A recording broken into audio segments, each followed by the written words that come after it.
Hello everyone, this is China Paradigm, where we, Dashi Consulting, interview seasoned entrepreneurs in China.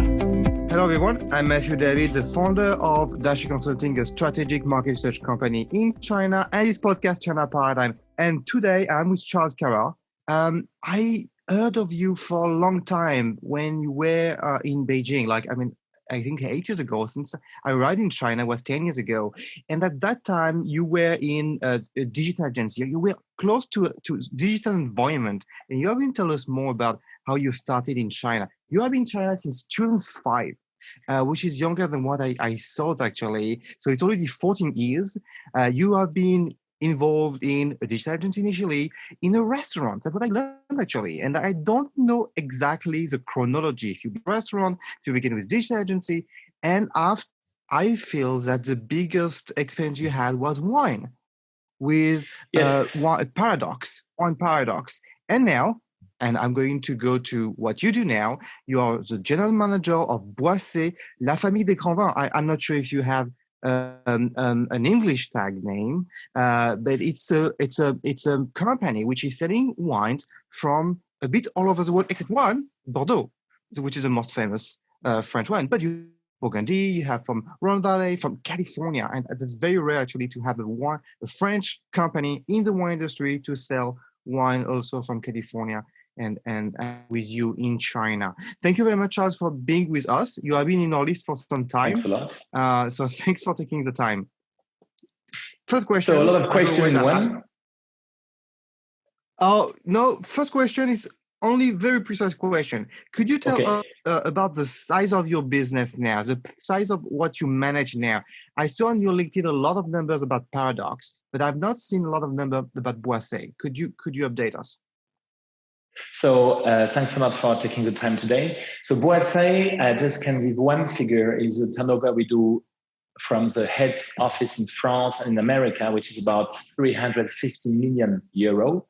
I'm not authorized to communicate on our figures in China. It's a very important and strategic market for us, which I just joined the company last November, especially because we are not big enough compared to what we should be. And compared to what we are in other markets, because in France we are number 3 wine producer, and as you mentioned, it's a lot of great areas: Burgundy, Beaujolais, Rhone Valley, Jura, Languedoc, and California, which is another company we created 30 years ago. And the idea of this company is that it's still a family business, and each winery is totally independent in terms of winemaking, wine process, harvest. So it's kind of collection of wineries, and I represent more than 25 wineries belonging to the same family. So it's not small, but it's not big enough. 350 million, right? 350 million. That's huge. Yeah, it's small. It's small in the wine industry.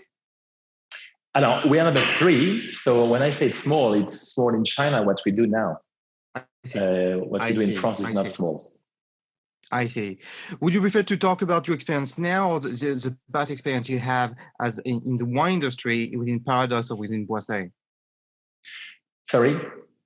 Would you prefer to talk about the current experience you have within Boisset, which is pretty recent, or the Paradox experience, which is longer? I think it's kind of linked, because I arrived in China in 2005 for House of Champagne in charge of Asia, based in Beijing. And that's only in 2008 I created a digital company. So I first started my career in the wine industry in Beijing, long time ago, where champagne was not popular at all in China. It was in Japan, in the rest of Asia. So I was doing what I'm doing now, but at a very small scale. And after I joined Paradox for 10 years as a vice president, I didn't start as vice president, and started in terms of Beijing in charge of on-trade, which means hotel and restaurant. Then after 2 years, they asked me to come to Shanghai to be in charge of all east of China, which is Huadong in Chinese. And then step by step, I became in charge of all the sales departments in China, which is quite big. We had more than 1,000 people. And now I'm back to my roots, coming back to the product, because for 10 years, I was in charge of mainly super and hypermarket, where you don't talk much about products, but more about rebate, discounts, margin, budget. I see. Talking about your start in China in 2005, I read that you had a restaurant, and I remember you were involved in a digital agency called Them at the time. In terms Yes. of timing up the issue, could you tell us more about the beginning? Like all the time in China, it starts with friendship. So I was working for Lançon Champagne, and my friends proposed me to join the company because I had a long experience before all digital marketing and creating websites. Back in 2002 in France, I was coding alone in my garage. I created a lot of websites that I sold. That's how I could enjoy a good life in China. And then in 2008, we created them. Basically, the business model first was more to sell Asian and Chinese products back to France. And then very fast, we moved into the SEO, SEM, which means search engine optimization, and all about marketing of your online website for e-commerce, for example. And then in 2010, at the same time, I opened my first restaurant in Hubei in Shanghai. It was a small restaurant, French restaurant. We were only two. So I must admit to have the three things at the same time was not an easy task. That's why very fast I hired a manager to take care of the restaurant because I couldn't be there every day anymore. Yeah, so basically I had three jobs at the same time. The wine industry, I was in charge of east of China at the time. I had a restaurant open at night only because I couldn't work there during the day. And I had a digital agency where at this time I was more backwards, more in the board. So it's more, no, not really operational at the time. It was already 2 years after we created it and I couldn't manage three of them. So I let my partners be more on the operation part and I was more on the strategy part. I see. And how did you manage the restaurant at night? I saw that you said in the article that the habits of Chinese is to arrive at 6 p.m., the French to arrive at 8 p.m., and the Korean, Japanese to arrive at 10 for whiskey, champagne, and other things. How It's did you true. manage all this? It's still the truth, by the way. It's more or less the truth. I was leaving the office quite early because I was arriving in the morning earlier. My boss was nice at the time to let me leave earlier, taking my motorbike, going fast to the restaurant, and then opening at 6. I had a great chef, French chef, who was there the whole day. So he was already preparing the room for me, like all the setting up the tables. And then it was not very well organized restaurant because it was my first one. So in terms of drinks or ice cube, I had to go on the second floor. I was alone to take orders, to clean the glasses, to bring the plate.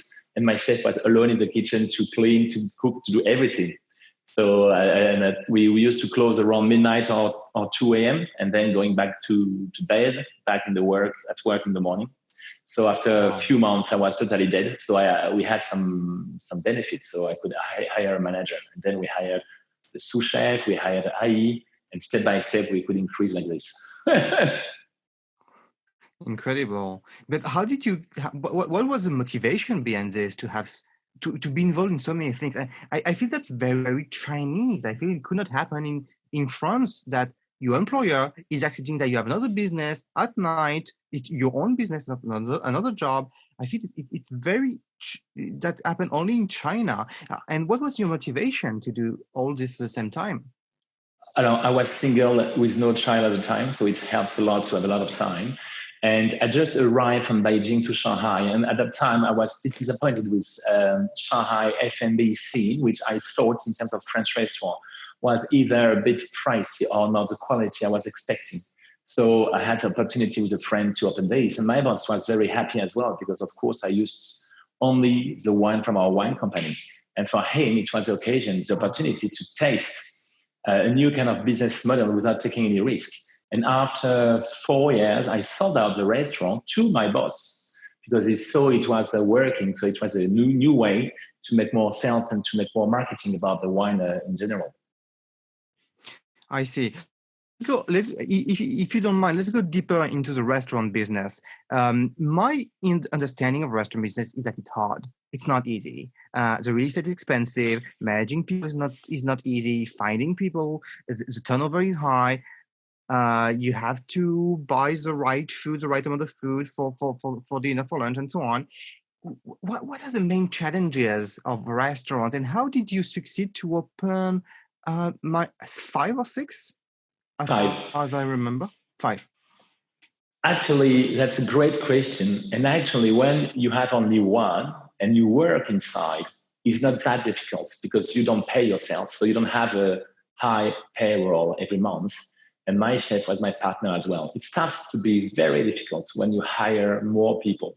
So that's always the main point when you start becoming too big to be only two to manage it, but not big enough to have a lot of people. So that transition was harder. And when we opened 5, actually, we realized that the business model needed to be very precise so that everybody in each restaurant, they don't have time to think what they can do or not. Just to do what we plan with very precise salary, payroll, and stuff.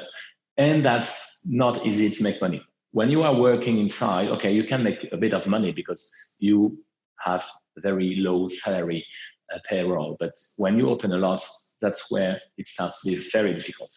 And you need to have very professional people and people you can trust, especially when you are not inside the restaurant and you leave your staff with a cashier. Why do you feel restaurants may fail? I feel in Shanghai, the turnover of restaurants, locations are changing often. And even people who have only one restaurant. Actually, my understanding is that it's not only an issue of having a second or third restaurant, it's even having one restaurant. It's not easy. How do you analyze the challenges even in the cost structure? The main cost comes from the payroll, from the human resource. That's more than real estate? Yes, the real estate is important, but at the end, you can be located anywhere in a very cheap place and bring people in. You have a lot of examples of restaurants with a lot of success. But if you think about it, the location is not the location you would think would be working. So the most important is who is managing your restaurant and what kind of experience you give a customer. And the thing, and of course, the real estate is very difficult. And the other part is that a lot of people spend too much money, according to me, on decoration. They want to show off. They want to have a very nice restaurant so that people, when they arrive, the first impression is wow. But at the end, the key of a restaurant is still the food. And especially when you are not a big name like Jean-Georges, like Nicolas Lebec, like Paul Perret, I think the big mistake is to try to go up that level. People didn't come to my restaurant for it being fashionable or having a nice view. I didn't have a nice view. I was not fashionable. But they came for the quality of food, like family, grandma-style food, and friendship. So my first restaurant, I didn't spend any money on decoration. It was just all handmade. And when I opened the second one, I spent a bit more money. And that's an issue. That's a mistake.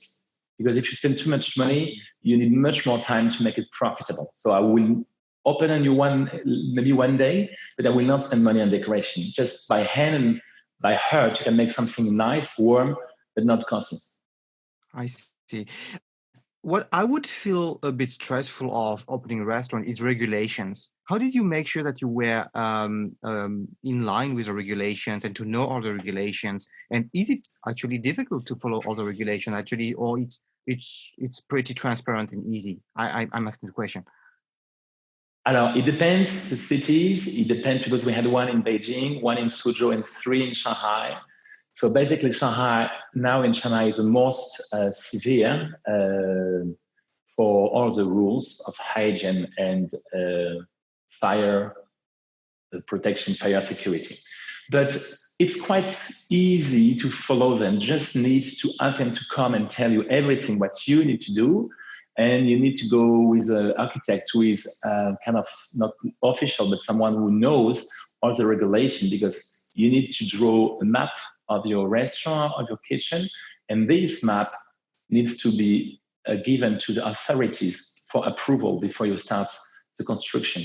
So, of course, you always spend a lot of money because at the beginning, you don't know which office to go, which people you need to employ.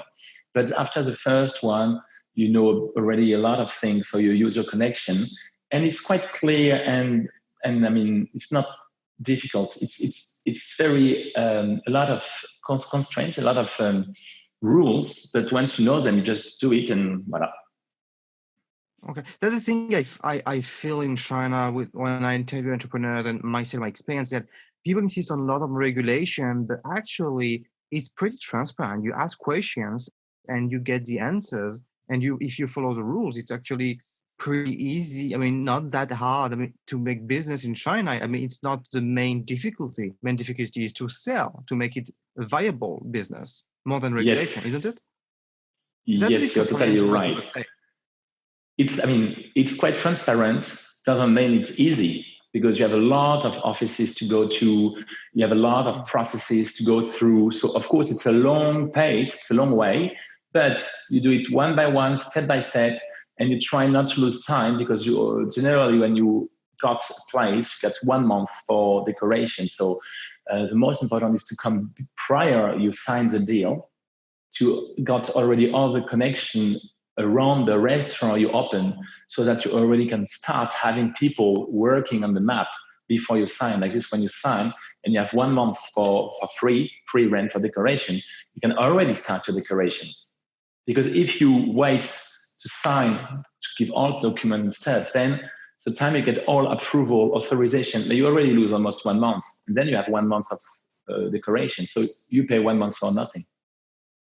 How much did it cost you to open the first restaurant? I mean, that time was already 14 years ago or 10 years ago. But yeah, exactly. The first one was cheap. I think we spent not even 100,000 RMB.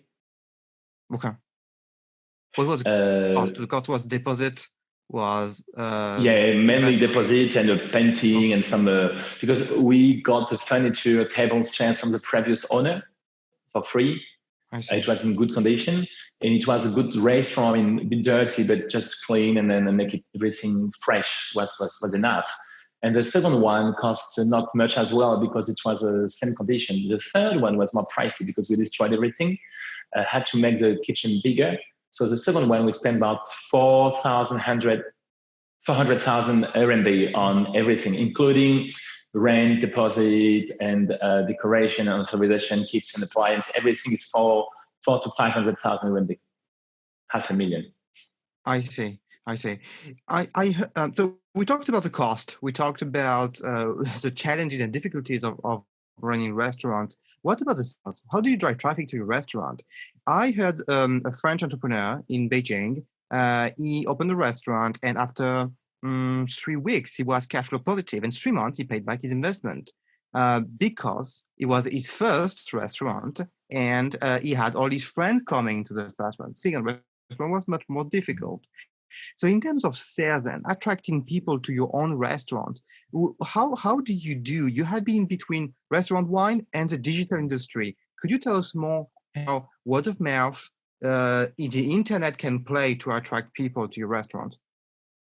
It's a very interesting question because, of course, my first restaurant was more about mouth to ear, and very fast, very soon, I ranked #1 in Google Map search because it's a tool which was new at the time, and it's called now local businesses. At the time, was totally new, and I knew that. So, of course, I made a huge work on SEO for my first restaurant, which means Facebook, no Instagram at the time. I mean, I didn't use it, but I had Facebook, TripAdvisor, and Google Map. And these brought a lot of foreign customers. And at the time, I was not aware or not very good with Datong Dianping, which is that #1 application in China for F&B. And step by step, we kept a good ranking of these foreign websites to attract a lot of foreign visitors, either business people or tourists. And for the local, and we wanted more and more Chinese customers, we spent a lot of money, not a lot, but we spent some money on Dianping to make special deals, because on Dianping, we have a lot of different category where you can spend money to attract people. You can either invite one of their KOL, key opinion leader, which has a lot of followers on Dianping, and he comes to try your food and he writes good reviews.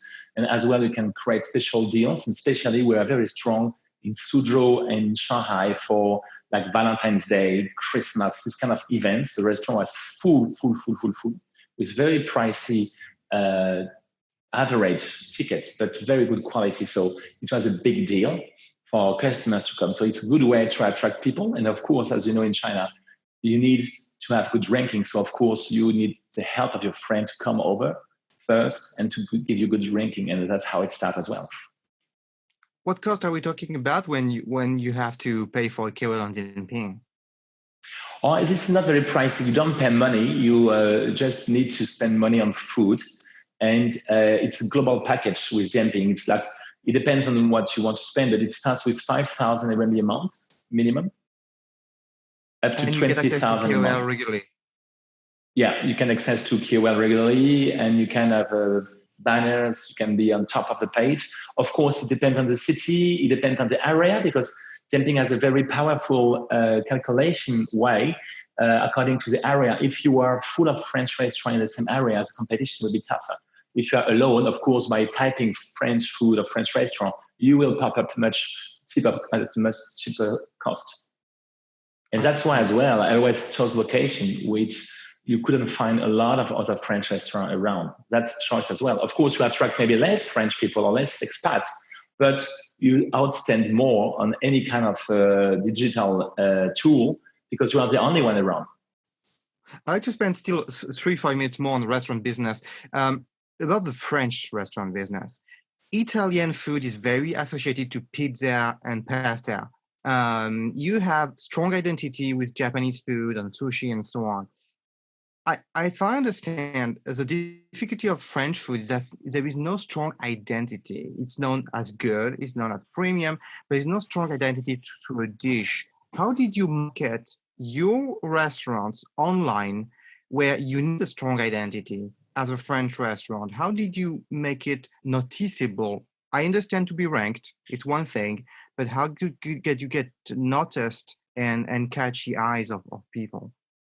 Two answers. First, a good photographer. You need to have a nice plate. And it was my fight with one of my managers because he didn't want to spend time on making nice plates. And I told him 50% of the enjoyment of the experience is already when the plate arrives on your table. Secondly, I did some research on Dadong Dianping on what was the best or the favorite French dishes from all the consumers. And actually, for us, for you and me, because we are French, maybe we think French restaurants don't have any identity. But I can tell you that in China, when you go to a French restaurant, a Chinese consumer, he wants snails, goose liver, new pie, like a steak, beef. That's the key items. And oyster, of course, is a plus, especially in some coastal cities. But this is kind of key product you need to have on your cart menu to be sure people will judge you as a French restaurant. I see. Very interesting. Interesting. Now let's switch to the wine industry.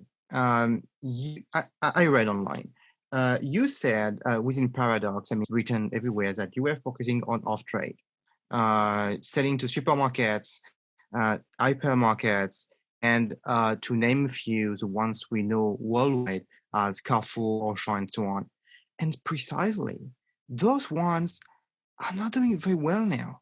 I mean, they are challenged by Alibaba, by Hema, and so on. And I think you have lived that.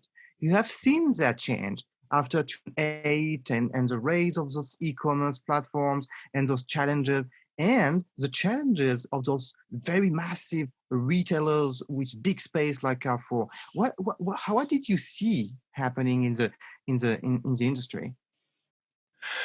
It was a very tough time because for more than 10 years, all the retail market, super and hypermarket, were growing at a fast pace with double-digit growth, and everybody wanted more SKU, more wine. So you had shelf with no strategy. It was Carrefour, for example, wanted more wine than Auchan, and Auchan wanted more wine than Carrefour. So it was a run for the more the better.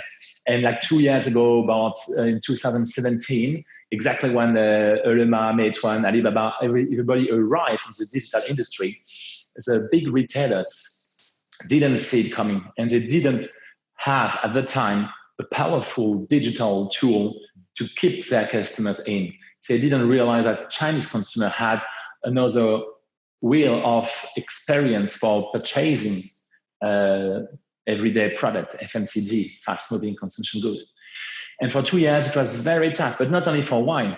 And actually wine, we have a different view because we have the sell-in, what retailers used to purchase from me, and the sellout, what my staff in every store was selling out to the consumer. And the sellout was not declining. What was declining is the sell-in, because for the past 10 years, every store in China had too much inventory. And when you don't make money as a retailer, what do? You say, okay, no more order. And that's one of the reasons why a lot of people stopped working with retailers, because they didn't have wine on the shelf anymore for their staff to sell.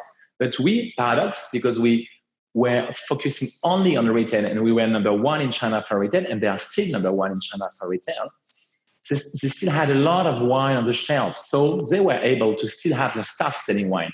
So it was a very, very tough time for about 1.5 years, losing a lot of money because you don't get order. You still need to pay your staff, still need to pay the promotion, still need to pay the commission. So you need a lot of cash flow. That's why companies like Paradox, it was very hard. But now every retailer has touched bottom down. And Carrefour, Auchan, Walmart, everybody, they are worldwide companies and they are clever people. So it took them about 1.5 years to adapt to this new market, what we call O2O, offline to online or online to offline. And now they all have partnered with Alibaba or QQ, Tencent. So now Carrefour is with Tencent, Walmart is with Tencent and Jingdong, Auchan is with Alibaba, with Artima. So of course, they need this kind of internet player. But at the same time, if you think about it, Rema is opening more and more physical stores because to do 100% online is not working either. And they need experience and they need to learn from traditional retailer. So we are in a model where online and offline come together. And the future, and the same in France, the future in the world of retail is smaller store, more adapted to each location, because with the big data, everybody knows exactly what the consumer around your area are willing to buy. So Carrefour, Auchan, of course, it was very hard. And of course, it's still not easy. But the retail, if you look at the Kantar figures in China, the retail in China is still growing up. Besides, everybody is saying, oh no, retail is dead. Retail is not dead. The new retail is here, and Carrefour and Auchan and Walmart, they all have created new concepts of purchasing, of new experience with takeaway, with delivery within 1 hour and stuff. So now everything's changing. So the key now is to be able to, with wine, for example, to be still able to be on the online, but to be on the offline, or the best is to be with companies like Sam's Club, where you are both online, offline, with a great location. Would you mind sharing a bit more about Sam's Club? And I'm not sure that people listening to us are aware of differences between Sam's Club and Carrefour Auchan in China. Sam's Club is a club, so people need to pay to be able to make their shopping there. First. Secondly, it's a mix of metro, which means that you don't have warehouse, all the inventory is inside the store, but as well a mix with Olé. It's very premium products, very short assortment, and very few discounts because they already have very low price all year long. This big difference with traditional Chinese retailer, we always do like buy one, get one free. And that's why Sam's Club, which belongs to Walmart, the same group, is booming in China. They now have 24 stores and they plan to open 10 stores every year. And each store, I can give you one figure, only for Shenzhen, one store, which is the biggest one in China, for wine and spirits 1 year, they do $100 million of turnover a year. It's huge. Wow. And the image is very high, and especially now in all the Grand Cru Classé, classified growth of wine for Bordeaux, for example, Sam's Club is the one giving the price of the market because they are the cheapest one. I mean, cheapest one in terms of legal importation. Of course, you can always find cheaper in black market, but I don't talk about this. Like facial, retailer price, this is the cheapest for wine and the best selection probably in terms of ratio for value for money. Okay, interesting. Do you feel that people go to Sam's Club once they have bought the card because they bought the card, and because they bought the card, they feel they have to go to the club again? I think it's really an economic choice that they see and they witness the prices are cheaper. I think the fact that they buy the card it's already a way to show that they have money. And people who shop in Sam's Club, they are just very proud to be telling their friends, no, I go to Sam's Club because I have money. Because when I say it's a good value for money, it's not cheap. It's only premium product. So for the premium quality, it's good value for money. But you will not be able to find like a 20 RMB wine over there. But you will find a wine which maybe is 200 RMB, which everywhere else you might find at 250 or 300. But it's only premium item, only good quality. They focus on quality at a reasonable price. I see. Similar to duty free, where people go to buy in duty free. It's not cheap, but it's a premium product and at a cheaper price because you don't pay taxes in duty free. So I understand. I understand that. Okay. What formats work best for you in China? You said that it needs to be localized, adapted, and so on. Are you talking about convenience stores? Are you talking about supermarket? As far as I understand, at least while you are not talking about it, hypermarket, because with what you described right now, the hypermarket based on the car, based on spending 2 or 3 hours in a very big place to spend a lot of time actually and drive to this place is maybe the model which is not working. Could you elaborate more on the formats you feel are working? Is it convenience stores, it's supermarket, and are hypermarket dead for you? The main issue in China is when you talk about supermarket here, it's almost the same size as a hypermarket in France because it's quite big format. When you talk about hypermarket, you still have some in China, especially Auchan, which is very big. Actually, there is no rule. There is a trend. The trend is true. The smaller, the better. And the more specialized, the better.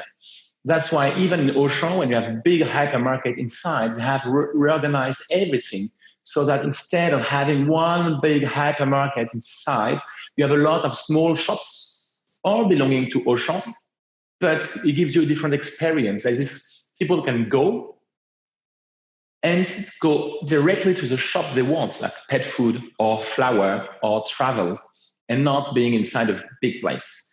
And after you're right, the trend is smaller format, but it's not only convenience store. The traditional way you think, because one of the brand we all know is Family Mart or Lawson.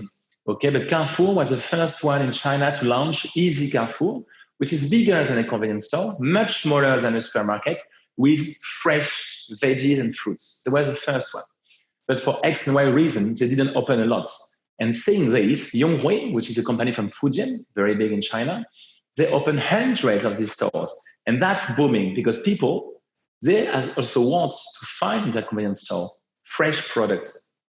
So it doesn't mean it's profitable because a lot of convenience stores are also located in very expensive areas.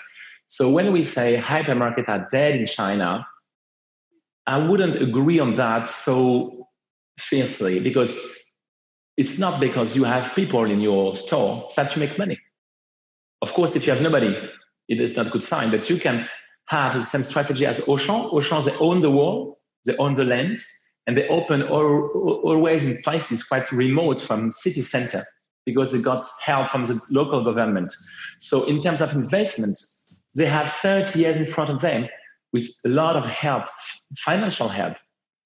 So that allows you to make as well a lot of profit and margin and build more things. So I think it depends on the location. Once more, you need to adapt to where you are. So a supermarket will be maybe working here, but not there. A hypermarket will be working here, but not there.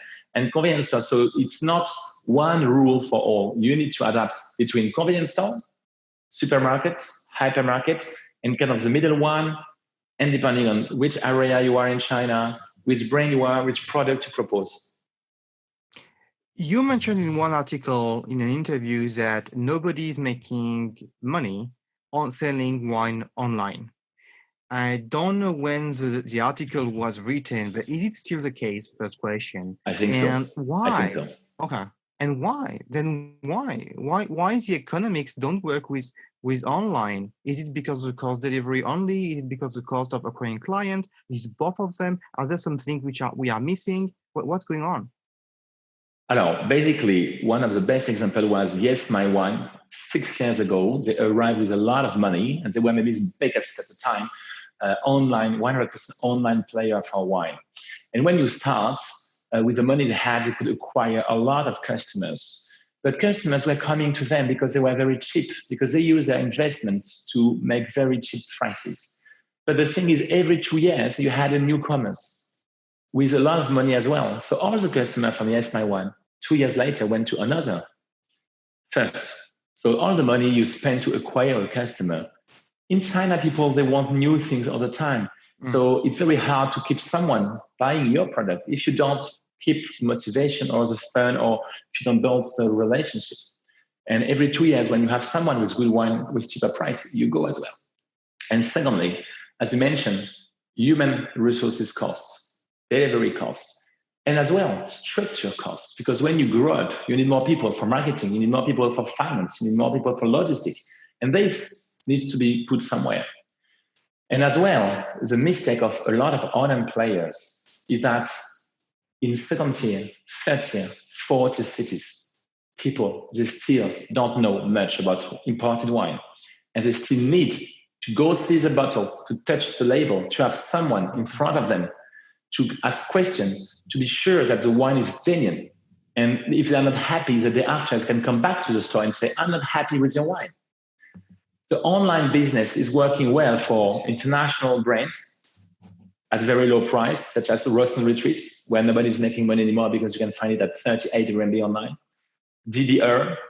But as long as you are not international brand, and it's not in one tier city, first tier city, it's very hard to make money. Maybe one of the best business model was Waijio. Waijio had a different business model. They do only B2B. You need to register to see the price, and it's only by case. You cannot buy one bottle. So it's a different business. But the thing is, at the end, it's working for big cities. But as long as you go a bit further, it's very hard. And third part, people like Jingdong or Tmall, 2 years ago, they started to import directly from France, from Italy, because they say, okay, we're going to cut the cost of the importer. We are going to buy directly. But it's not the same job to be in charge of logistics and to sell cheap. And now this year, Jingdong, Tmall, they don't want to import directly from the country of origin anymore. Because when you have customers, you have a big database of customers, you deliver your wine, but for X and Y reason, you don't have the inventory anymore because France is taking too long. What do you tell your customer? So when you have a local importer, okay, maybe you have less margin, or maybe the final price is a bit higher, but you can ask someone to pay for the loss. So at the end, even Sam's Club, even a lot of big retailers which used to import directly, they still work with local importers which have enough customers to order big quantities because they can split with a different market. That's the thing, actually, I ask myself very often, is why those big retailers like Carrefour and others don't import directly, or They do. Or they do, but they do not 100%. No, because you have nobody coming to the store if you do like this. Because now the business model in China for hyper and supermarket is you have a lot of promoter girl, paid by the suppliers, either in toilet paper or wherever. So it's a free human resource for the store. The day you don't have importers, you have only your own wine, you still need people to put the wine on the shelf, to do a lot of work in the stores. And who is going to pay for these people? Carrefour? No way. They are a listed company and they need to have profit. And with the price, the cost of human resources now in China, they prefer the consumer to spend more money because, of course, the wine, the price of a product when you have promoter is higher. And at the end, as a consumer, paying the service of having always clean shelf, inventory in the area, in sales area, to have someone to advise you. At the end, the consumer is happy to have this advice. That's why the business model of retail is totally different from what it is in UK or in France or in Europe, where you have only one guy for a whole area trying his best to take care of the sales area. In China, when you go to buy wine, you have maybe 6 girls trying to sell their wine. But at the end, you have a clean sales area. You always have the wine in the shelf. You can ask advice. You can sometimes even bargain to have a better deal. You can ask them to open a wine to make it try. So it's an experience that the consumer is still asking for. We talked about retailers, we talked about local importers. I'd like to have your opinion on where in the value chain of selling wine in China you can make most money. Is it as a retailer? Is it as an importer? Is it as a distributor? I feel there are a lot of layers in wine industry. Where is the margin? Where is the split of the margin? Do you have some economics and numbers? Alors, I think not a lot of people do money on wine now in China, even for traditional retail or importers. What's for sure is that you have a lot of companies. I think one making the most profit is a final distributor. Let's say you have a wine, €1, okay, Spanish wine, table wine, €1. It arrives in China with an importer at a landing price about 12 RMB. Okay, with tax and everything is 12 RMB. Okay, in euros, so it's like 1.7. Yeah, 1.5, 1.7. And at the end, it will be on the shelf at a price of €100, the same wine, with a nice packaging. Probably the packaging will cost €4, so the wine 1.5 and the packaging €4. And you will have a big promotion, buy one, get one free, and half price. So at the end, the consumer will really pay maybe €30. So at the €30 price, let's say 50% goes to the retailer and 50% goes to the final distributor. So the margin will be for the final distributor, because a retailer with €15 actually seems a lot, but with all the costs of the store, it's not sure to make a lot of profit. And that's on retail part. On online, it is easier because you have less middlemen, but then the margin is much smaller. All companies like Wiki Wine, Ruby Red, they have very cheap prices compared to a lot of people in China, but they need to make volume to achieve a comfortable profit. And these companies, when you go behind, are actually very small companies, maybe 4 people to 10 people being in one small office, and the warehouse is next to the office. So it's enough to build something online. You don't need much, but then you cannot grow as well very fast. And that's why this kind of companies, Ruby Red is different. Ruby Red, they also have on-trade, they have trainings, they have a lot of different scope, and they have shops as well. But some other companies specialize only in wine. It's harder to grow and grow and grow, because when you have your base of consumers, it's already taking all your resources for logistics, for finance, for building the website, the WeChat store and stuff. If you want to go higher, then you need to hire more people, and then that's the beginning of you don't make margin anymore, because these people make maybe 10%, 15% margin, 20% maximum, which is not a lot. Which platform would you suggest for someone who would like to be in direct contact? I mean, a player in the wine industry to be in direct contact with the customer? Is it WeChat, as you mentioned, with Wei Dian? Is it more to open a Tmall? What would you suggest? WeChat first, because WeChat is cheap, it's easy, it's fast. You have a lot of people who can help you set up some data tracking for a very low price. Tmall is, of course, very powerful, but because it is very powerful, you have a huge competition. You need to go through a TP, which takes commission, and you fight with a lot of people. So first, go step by step with WeChat. Use your network. Use people you trust to understand the purchasing habit of your consumer, to understand better what kind of product, what kind of price, what kind of promotions you like. And step by step, when you have a better understanding, go on Tmall. But Tmall requires more money, more staff, and more time. What's your experience of driving traffic on WeChat and getting sales? I feel it's a lot of word of mouth still, and that using SEO is not really relevant, or much less, and SEM, I mean, marketing basically, marketing on the social network is working, but you need on this to spend a sizable amount of money to actually be able to put a message in the moment. So what's your feedback for getting traffic? You have two ways. First, you need to be part of a lot of groups, and you need to find a right title which is relevant for the group you are in, and to attract people's eye and say, oh yeah, I want to read this article first. Secondly, you have the time of the day you post, because there are some data about which are reading their moment or not. So you know that in Monday morning is more than Wednesday afternoon and stuff. So you need to find the right timing for posting. And third, you have a lot of small tools on WeChat where you can spend maybe €100 to allow maybe 2,000 people to have a lucky draw and make a bit of money. And they need to go down the article. It doesn't mean they will read the entire article. That you never know about. But you know that they have scrolled down to the bottom of your article, and then they click and they can make a bit of money, maybe 5 quid, 10 RMB, whatever. And this as well is working especially for survey. I don't use it for articles because it's not the point. But for survey, when you make a survey and you have a lot of filtering questions, you spend maybe €100, and I had 5,000 answers in 2 days.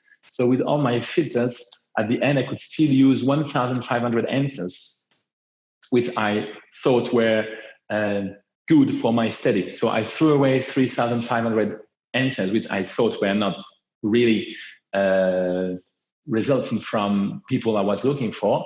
And I kept only 1,500. But 1,500 people in 2 days, it's already a good figure to make a study on some habit and marketing stuff. So I was very happy. Within your existing clients? No, it was because people can forward. And, a lot of people, when they have won a bit of money, they send it to their friends. Yeah. I see. You mentioned that online can work for brands, for famous wines and so on. So that comes to another topic, which is branding. We have worked several years. It's a long time client for the Association of Rhone Valley Wines. And one of the findings we got is that every year, the Costia de Nîmes, the red wine, is doing very well. And the year after, it's doing very bad. And what we found out is that the first year I mentioned, the importers are looking for the cheapest AOC from France, and that is Costia de Nîmes. And the second year, the prices are increasing because it was very successful the year before, and then the importers in China don't buy anymore. And why? Because they have not built a brand in between. Yeah, it's fluctuating all the time. So how do you build a brand in China? Do you have some tips to go faster than just time? Or you have to be patient? What's your feedback? I love this question because I think that the Q question, that's the question everybody is having, and that's exactly my dilemma now, because I have 25 wineries, which are very strategic wineries for us. And these, I need to build the brand of these wineries, and at the same time have 30 other wineries which are not strategic and more here to make volume wine. So I have 2 feet. One is branding and one is volume. And of course, my boss is giving me pressure to have both image and volume, which is very difficult. So I think one of the most important things is not to be a dreamer and not to be on exclusivity basis. When I took position 6 months ago, I had to look at the scope of what had been done before I arrived. And I noticed a lot of my brands were given with one importer for exclusivity for all products of the brand, for all China. So it took me like 3-4 months not to touch everything, but to analyze and see what I was going to do. And now some brands, I cannot break everything now. It takes more time. But some brands, I already have split the distribution, because you become a brand when people can find you everywhere in China, whatever the product you have. So you talk about Costia de Nîmes. It's what happened to Spanish wine last year as well, with a very high rise of price of Spanish wine. So Spanish wine went down, and now it's starting again. And that's why now the trend in China is what we call Pinpaijiu, branded wine. People now want to have brand because they are fed up of 1 year cheap, 1 year expensive and stuff. And they prefer to have something higher but constant, and they make more margin the year where they can purchase a cheaper price. And to build a brand, it takes a lot of time or a lot of money. So I think there is no magic rule. Of course, we can be very lucky. I know a guy in Beaujolais, Mr. Piron, and he was very lucky in Lyon 2 years ago that Xi Jinping went to a restaurant and he had his wine there and he could take a picture of himself with his wine with Xi Jinping. And now the importer for him in China is the biggest customer of Beaujolais worldwide because they import more than 50,000 cases of his wine just because for a lot of consumers, wow, that's the wine that Xi Jinping was drinking. But beside of luck or money, I think time, work, and patience is the only successful path to build a brand in China. We're into the end. I think we still have 5 minutes, 5-10 minutes, if it's fine for you. Yeah. I have a question about innovation in the wine industry in China. Not only digital, QR code, and so on, but also in the format. Australia, 50% of wine is bag-in-box. France, maybe 20-30%. We see new formats, smaller bottles. People can consume like two glasses of wine and not a full bottle that you cannot finish within the night, and then you cannot keep it for too long. What formats do you see as innovative, or what do you see as innovation, generally speaking, in the wine industry in China? I see up and down because, for example, 10 years ago, we already imported a lot of small bottles and it didn't work. And now I can feel that the trend for half and quarter is starting. It's not huge because wine is still associated with dinner or event of people around. But you're right in a way that people, especially in first cities, they want to drink wine at home. Maybe just one couple, him and her, together. So they don't want to spend, to lose. It's not a question of money because the price of half or quarter bottle is higher in terms of comparison with a full bottle. But they don't want to waste. They just want to have, one half bottle for two. We are sure to finish it. And instead of opening one bottle and not drinking it. So that's one trend. I see maybe more and more, but still very small bag-in-box, as you mentioned, for restaurant, mainly for on-trade, because like this it keeps the wine in a good condition. It's not breakable. It's easy for the house wine or pouring, whatever.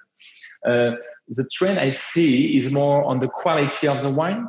People now, especially in first cities, they want to drink better wine, less than before, but better quality. And we were the one, even before Treasury, like Penfold did it. 6 years ago, we launched in Japan and already in China as well, a wine made with a yeast from sake. It's a niche. We have only Japanese customer in China who want to buy this, but it's very interesting because they want something innovative. And now we have a big trend in China is a Jura wine, because Jura is not famous abroad because 80% of the wine produced in Jura are drunk in Jura. Only 20% is exported, among which 80% goes to UK. And we have 350 hectares of vines in Jura. We are the biggest one. And this is our priority this year. So it's the first time there is so much work done on exporting Jura. And in China, very surprisingly, a lot of F&B and sommelier, because they cannot find Jura, because all the world wants to come to China for wine, so they can find anything they want. But Jura, they cannot, because not a lot of companies in Jura are able to export. So it opens me a lot of doors. Even in Chengdu, even in second or third cities, I have people who ask for Jura wine. And I don't talk only about yellow wine. I talk about Chardonnay and Pinot Noir and Savagnin. So I think people are very open-minded, not only in terms of format. This is not a big deal, I think. The big deal is more on how you process the wine. What is the winemaking process to use? Organic? Are you biodynamic? How do you do the wine? Whatever it arrives in big bottle, small bottle, that's for me not a big issue in the future. The more thing I see in the future is who is behind the wine in terms of history, in terms of vineyard and terroir. That's what I see is going to be innovating in the future. Talking about history, I like to end on this question. Could you share about the history of Boisset, which could have become like 350 million euro business with wines in California, in Jura, in Rhône Valley, in Bourgogne, and being so strong on Bourgogne? That's an amazing story. The guy, Jean-Claude Boisset, was 18 years old in 1961 when he's starting to knock on everybody's door, selling wine by himself. And like 60 years, not even 60 years later, he's number 3 in France because Mr. Boisset first has in mind customer. We are here only for our customer. Secondly, calculation, finance. And year after year, he acquired a lot of wineries which were not able to make a sustainable business plan in terms of finance. So we are not cheap company, we are quality company. And my main issue in China is that people are looking for OEM at private label, cheap price. And I say, guys, I produce only quality wine and quality has a price. So very early, he said, okay, the future, especially in the brand, in the wine, the future is on quality, not on volume and not on being cheap. Because when you are cheap, you cannot invest in machinery, in filtration, in aircon, in all the work you need to do on the vineyard. And only the quality allows you to have good customer experience. Then people are ready to pay more. And with more money, you can make it better and better. And actually, some 30 years ago, decided to go to America. They started like us in China now, 3 people only. And step by step, he acquired some wineries in California. So we have 8 wineries in California. We have more than 23 in France. And all are very independent. And there is no big rule like some of my competitors. The only rule we have is do something good and put your passion and your heart in what you do. Actually, one more question. I saw in the article you mentioned Bruno Pomar, which is based in Beijing. We think it's based in Beijing and in Inner Mongolia or for Hansen at the time. What do you think about the Chinese wines from Ningxia, from Mongolia? Is it really coming? Is it really something happening, or is it just an anecdote, something very small? Johnny's talk about because they want to talk about Chinese wine, which is conquering the world and getting better and better. Is it something? It's going to be very big because people who do these wineries, they have a lot of passion. They learned abroad and they have done an amazing work on quality, on sustainability, and the wine is really good. And I think that big companies like Great Wall, Joy Dynasty, they will as well have to follow what has been done by small wineries in terms of quality, in terms of process, because Chinese wine for sure is going to be big. It's not an anecdote. Thanks, Charles. Thank you very much for your time. I hope you enjoyed it. Thanks a lot. Of course I did. Thanks for listening, everyone. You're welcome. Bye-bye, See you. Bye-bye.